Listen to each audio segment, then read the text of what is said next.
வணக்கம், welcome to ஹுஸ்னாஸ் kitchen queen. வாங்க மாங்காய் சாதம் எப்படி செய்கிறது பார்க்கலாம். ஆயில் ஊற்றிக்கோங்க. கடுகு, ஜீரகம், இந்த பருப்பு எல்லாம் போட்டு 3 காஞ்ச மிளகா, 2 பச்சை மிளகா, கருவேப்பிலை எல்லாம் சேர்த்து ஃபுல்லாக மிக்ஸ் பண்ணிக்கலாம்.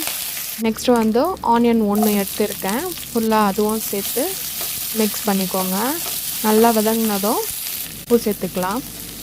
உப்பு சேர்த்து மஞ்சத்தூள் 1/2 ஸ்பூன்னு நல்லா மிக்ஸ் பண்ணிக்கோங்க. மாங்காய் இந்த மாதிரி துருவிக்கினேன். இது ஃபுல்லாக மிக்ஸ் பண்ணிவிட்டு நல்லா மிக்ஸ் பண்ணிவிட்டு ஒரு 10 மினிட்ஸ் அப்படியே மூடி வச்சுக்கலாம். மூடி வச்சா கொஞ்சம் சாஃப்ட் ஆகிடும். சாஃப்ட் ஆகிட்ட அப்புறமா ஓப்பன் பண்ணி பார்க்கலாம்.